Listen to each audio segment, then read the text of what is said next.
What's going on, all you movie lover badasses out there? Fat Samurai Guy is here with Phatblood, and we just got out of the theater of seeing 1917. Yeah. Directed by Sam Mendes. Sorry for the whiteness. So here's some sunglasses for you guys. Sorry for the whiteness. Yeah, it's natural light. You have no skin pigment. I'm so sorry. I can't help it. I'm sorry. Oh, it's fine. As long as it's not shining and blinding them. So it's fine. It's fine. 1917. Directed by Sam Mendes, who directed one of our favorite Daniel Craig Bond films, Skyfall, and the very ridiculously underrated... Maybe a little forgotten. It's underrated, it's forgotten, it's all that shit. Road to Perdition. Excellent. If you have not seen Road to Perdition, please go out. All right? It's amazing. Okay, it's an amazing movie. And maybe we'll do a review on it or something one day. But like, it's just, I feel bad. like even when it came out, it did okay. I mean, I don't think it bombed. I think critics liked it, and then it just disappeared. But it's a fantastic Tom Hanks vehicle. Based off a graphic novel? Based off a graphic novel. Okay. That's right. Comic book junkies out there.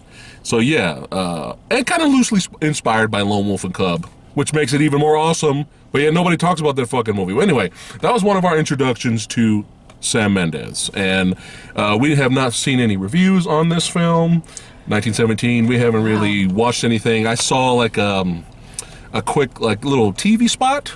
Oh, okay. But, you know, it didn't really reveal that much. And I don't even remember if I saw anything at all. Yeah. I just heard about it. So we kind of, in a way, it kind of went in blind. Yes. Was not expecting, because you don't know what you're really going to get in a military film type of movie. We don't know if it's going to be suspense. You don't know if it's going to be nonstop action, a little bit of mixture of both, sometimes, or just drama. You don't know, especially with war films, yeah, or in the military movies. You don't really know what kind you're going to get. So we kind of just went in with really no expectations, really. Yeah. Sometimes you don't know if it's going to be super patriotic. Right. You don't know if it's going to be what kind of a story you're going to get, if it's going to be like a battle, like a particular famous battle type of story, or if it's going to be a more personal story. The only thing we really knew was it was based around World War I, and that's about it. So, what do you think of the film? Oh shit! We skipped. Wow! Fuck it. Oh!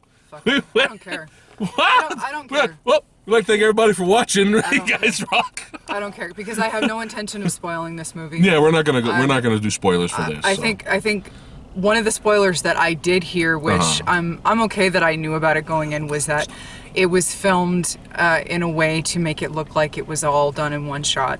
And they did a very good job. I mean, there were a lot of scenes were very seamless. Yeah. And they did a really good job with that. You know, you can always, the more you watch these things, you can always spot the edits, which is fine. But that's something that if you're a pedant, you're going to see stuff. You're going to pick out stuff like that because you have nothing better to do. Right. Which I do that all the time, so I'm guilty of that. So it's okay. You can't help it after a while. You're going to spot it. You're going to look for stuff like that. Did that ruin Birdman for us? Yeah, no. No. This was one of those, it was kind of a personal story. Yes. One of the things that I did really quick right before on the way to the film was I was Googling World War I history. It's been 100 years since I've been in a history class. Yes, and me too. I'm more familiar with the particulars, not like deep diving, but I'm more particular with. I'm more knowledgeable about the particulars of World War II than World War I. Yes. I knew it was obviously called the war to end all wars. Bullshit. But everybody, that was just the perception. And when you read into what actually went down, you can kind of see why it was dubbed that. I mean, when you really look into what happened during World War I, holy shit, what a nightmare, what a shit show. Yeah. But it's fascinating. It's fascinating and crazy. And one of the things I'm going to do after this is I'm going to see if any of this was based on any particular type of events. It seems like the particular scenario that this narrative was centered around could very well have happened to a degree, not necessarily the personal story involved, but the whole vehicle for which the personal story was having to drive through the narrative. It's a possibility that bigger picture could have happened. Right. Again, I'm not going to go into spoilers. Right. I absolutely adored the way this movie was filmed, and I don't necessarily just mean the one shot element to it. This movie is so rich. Yes. I found myself just enveloped in every single scene, the dressings of all the scenery. Like, I just found myself looking at everything. Yeah. In the trenches, out in the open, the dead bodies. There were dead bodies everywhere. Yeah. I mean, you couldn't there was go so 5 much, feet without there being a dead body the somewhere. cinematography it's pretty amazing. Yeah, I mean, especially when, you have our two, protagonists going on their mission, being sent on their mission by Colin Firth. Man, it's pretty tense. It's pretty tense, and like you said, with the dead bodies and the cinematography being mind-blowing, you can smell death. Yeah, there's this sense it was like it was that detailed. Yeah, there was a sense of starkness. And kind of. I was just like, is this smell-o-vision in the theater? Like, desolation. It was that detail. Kind of just. You felt like the war at this point. It was obviously the war had been going on for a couple of years. You just felt like things were dead, and the land had been like scorched, and there was just nothing left, and there was just desperation everywhere, and just everybody felt beat down. The land felt beat down. Everything just felt just so pounded in. Realistic. And it just, when you can get that out of just visuals. That's a really good job in my book. Everyone is different, to each his own. It's always a good thing, and we've said this before with past films, that you want to get to know the characters. You want to get to know them. So that way, if something happens, we'll feel connected, right? And we always push for character development in cinema. But then again, it depends on what you're watching. It depends. If you're watching Miami Connection, you're not going to give a fuck about character development. You're just going to want to watch, martial arts and ninjas on bikes and, singing about fighting ninjas in the club. Against the ninja. Against the ninja, right. You're not going to care. So it depends on the genre and the film that you're watching. But usually we kind of push for that, right? But sometimes minimalistic plot and sometimes not really get to knowing a lot about your characters doesn't really matter. But it depends on how the movie is told and presented to you. We did not get like a huge, gigantic background on our two leads. You get introduced to them. You get to know their personalities, and you get to know a little bit about their backstory, just a little bit. They talk about their families and whatnot, but that's not what the movie's about. That's not what the movie's about. The movie is about the mission, and without spoiling anything, do you want to kind of give a brief plot synopsis so that people can kind of have an idea of what they're going into? Okay. Let's see. Bare bones. Bare basic bones here. You got the one dude who has been ordered because he's good like not he's like good he can with read directions. maps. Yeah, he can read maps. He's good with directions. Yeah, he's maps. Really good. And he has to take somebody with him because it's faster to go. The fewer the people, the better. Yeah. The more likely it is you're going to be able to make it. Okay. They have to be sent to this other platoon. There's 2 platoons that are about to be sent out to fight a battle that they know is a trap. Right, against the Germans. And they're basically going to lose roughly 1,600 people if they don't succeed in their mission. And one of the people in there, another reason that they want to send the one dude to give him extra motivation, I would think, is, hey, your brother's there. Right. So that gives that one character even more of an oomph and more direness to get there within a specific amount of time. Is that no? That's basically basic. Yeah. Basic synopsis there. And that's the film. And for me, that was all I needed. And that's kind of all you need, because the movie is told in a way and filmed in a way, especially with the one takes, that you're with them. You're with them on this journey to where you're behind them, to where you're there in the trenches. You're there when they go to these locations, and you're there with them. So you're kind of like, fuck, am I gonna get shot out here? What the fuck? Yeah. Like, you know what I mean? So I mean, that's what this movie is. It's about the mission, and I thought it was superbly told. I mean, a lot of people may require more meat, but I thought for what the movie was trying to do, when the director was trying to do, I thought it was very, very, very well done. And please, don't watch this on your phone. You don't. Don't watch this movie. There's This movie, all the hard work that went into this cinematography, and to have these grand scenes. You know, there's very few of them, but don't watch it like this. Listen, this is Okay? one of those. This is one of those crafted films. Yes. Even if there are movies out there, and we've talked about every time we've seen a movie. I could list them off. Venom. Watch Miami Connection on your phone. Venom, Hellboy, Rise of Skywalker, just to name 3 out of the last couple of movies we saw last year, where you can see they didn't have a plan, and you can see 70% of these movies were left on the editing room floor. Right. This is one of those films where you can see from start to finish they had this specific plan, and they had to go through all these steps to put this film together and to assemble this movie, and they had to craft the film. This is a movie where people exactly art, where people buckled down and handcrafted this story and this film and this product. Some movies need to be experienced on the big screen, and they deserve Yes. to make that money back. Yes. This is not a movie where I don't give a shit about it and it deserves to be pirated because fuck those people that made it because they didn't give a shit. It's not like that.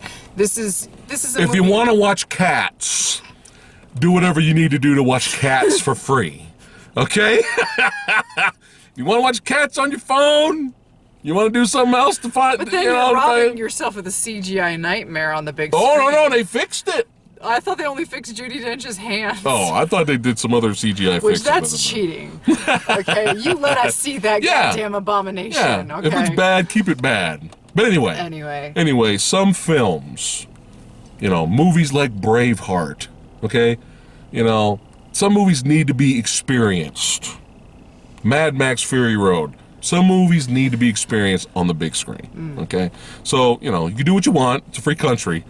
But we recommend that you guys, if you want to see this film, let's support the people that worked their asses off to make it look the way it looked. And it's an experience. This film's it's an experience. Yeah. It's mission journey driven film, and I really, really, really enjoyed it. You want to talk about the score? Your boy there. So Thomas Newman is a composer that's been around for a while, and he's one of my favorite composers out there. He's done a lot of work that you may have heard of, you may not have. He's very minimalist, I consider him, and this is probably one of his most, in some areas, not the whole film, but there are some areas where he really cranked up the music to where you notice the music and it's very much a part of the scene. Great soundtrack. But he's a frequent collaborator with Sam Mendes. He also did the score to Road to Perdition, among other things. And I'm probably going to end up buying the score. I knew it was Newman almost as soon as the first scene opened up. I'm like, oh yeah, this is a Sam Mendes movie. And then I heard the music. I'm like, yay, it's Thomas Newman, thank God. Because I don't really get to hear a lot of Thomas Newman. He's, composers. I've talked about this before. Music is kind of like some people care, some don't, and it's nice to know that some people do. And obviously Sam Mendes does because he keeps working with the same composer. And it's nice that there are some directors out there that do care about their film composing, their scores, because they work with the same composers over and over. Christopher Nolan, he's got his Hans Zimmer. Obviously Steven Spielberg, he's got his John Williams. And it's nice that some directors, they know the value of a good film composer. Yes, and we, we'll preach it forever on our channel, the importance of film scores. Yeah. And we did a video about that, if you're curious. Yeah. So, cinematography, fantastic. Pacing of the movie, I thought was very well done. Yeah. Acting performances, thought they were very well done. Soundtrack, very well done. Ending, everything was just great. I know it's hard. It's hard to talk about this movie without spoilers. But before we, whatever you want to add to it, just hold that thought. I know it's coming. I have to do this. Okay. All right. I don't know why you're doing this. If you don't like, we have to warn them. If you don't like war movies. No, it's not that, because there's different types of war films. But not all war movies, I think, are action-packed. Right. I don't. If you've seen a lot of war movies, you know what to expect, right? But there's people out there that they don't. Okay. Or they'll see a trailer and they'll see an explosion. I guess. And they go, "Oh shit!" Maybe that's. It's Saving Private Ryan. Now. Maybe that's what it is. Now. So this is a warning. We always have to warn you guys. Okay. This is a warning. Okay. This is a mission. Go behind enemy lines. All right. Mission. It's all about the journey. Mission movie.